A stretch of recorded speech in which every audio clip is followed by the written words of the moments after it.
तर हे आहेत साबळे साहेब. हे बघा, ही पवनचक्की दुरुस्त केलेली आहे आणि या ठिकाणी सगळी यंत्रणा यांची बघा.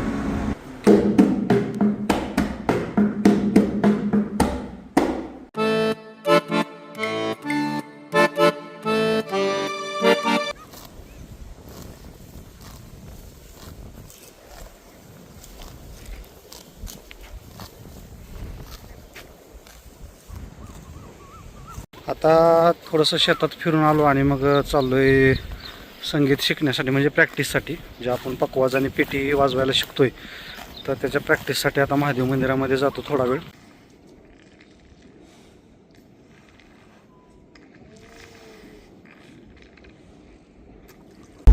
तर आता मी चाललो आहे पाटोद्याला, म्हणजे गरजखेड्याला.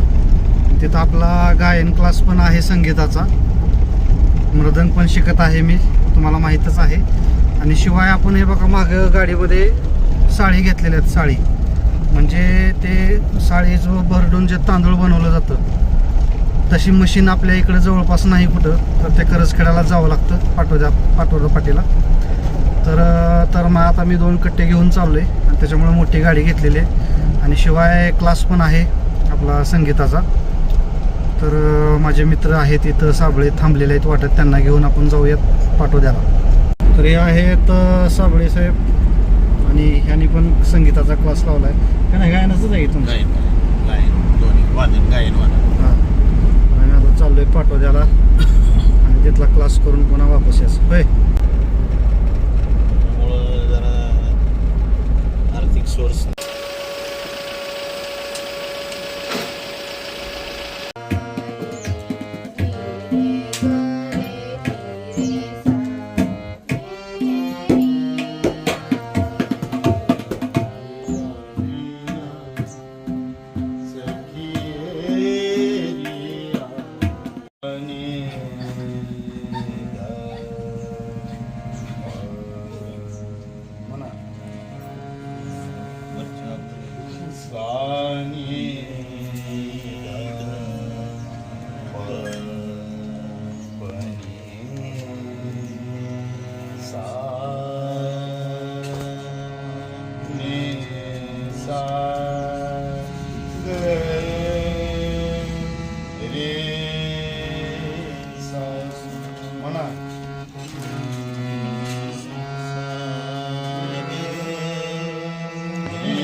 आता क्लास करून आम्ही आलो इथं साळी भरडण्यासाठी.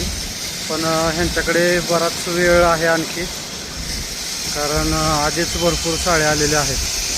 आता पुढचे होईपर्यंत निवांत तिथं गाडीमध्ये तोपर्यंत बसतो किंवा तिथं गप्पा मारत थोडा वेळ बसायची आधीच. कारण एकच दुकान आहे पाटोद्याला, ते पण आता खूप म्हणजे हे करत आहेत की आम्ही आता बंद करणार आहे, आम्ही विकणारच आहे, असे घराने घालायला लागलेत ते. कारण ते साळी काढणे खूप किचकट आहे, तांदूळ काढणे, असं त्यांचं म्हणणं आहे. आणि त्यांचं इथं चप्पलचं दुकान पण आहे. आज रविवारचा बाजार असतो, त्याच्यामुळे ते म्हणतात की बाजार सोडून इतर दिवशी येत जावा. तरी सुद्धा आता विनंती केली की बाबा बरेच लांबून आम्ही आलेलो आहे, तेवढं काढून द्या म्हटल्यानंतर त्यांनी चालू केलेली आहे. बघूया आता किती वेळ लागते आणखी, कारण पुढचेच आहेत अजून, त्यालाच 1-1.5 तास लागेल. आणि ते झाल्यानंतर मग पुन्हा आपली साडी काढायची.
इथं पवनचक्कीचं काम चालू आहे बघा, दुरुस्तीचं.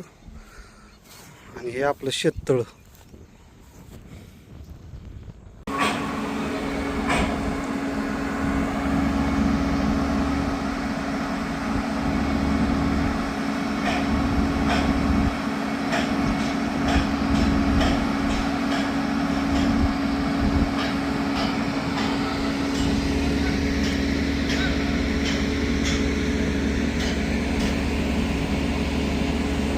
हे बघा, ही पवनचक्की दुरुस्त केलेली आहे आणि या ठिकाणी हे सगळे यंत्रणा यांची बघा, हे पूर्ण काढली होती पवनचक्की, पुन्हा खाली घेतलेली आहे.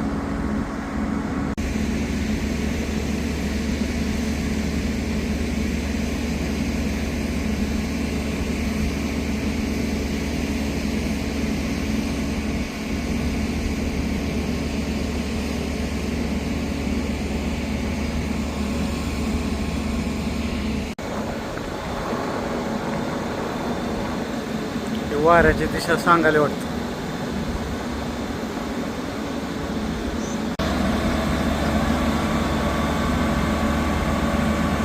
पण जास्त वेळ काही इथं थांबायला नको, कारण इतकी मोठी यंत्रणा आहे ना. कुठलं तरी एखादा खळा छोटा जरी खेळा पडला तर आपलं हे व्हायचं, कारण एक एक नट जर हे जे बघितले तर असे मोठमोठे आहेत एकदम. त्याच्यामुळं भीती वाटायला लागली इथं, कारण हे जे आहे ते उभा होतं, उभा असं वर इतके उंच या पवनचक्की इतकं. त्यावेळेस तर चक्कर येते अक्षरशः असं वर बघताना. आता बघा ना पवनचक्की कशी उंच. त्याच्यामुळे इथं काही थांबू वाटत नाही, कारण ते वाजाय पण लागले एवढं ना, त्यानंच भीती वाटायला लागली. हे लोक कसे काम करतात काय माहिती.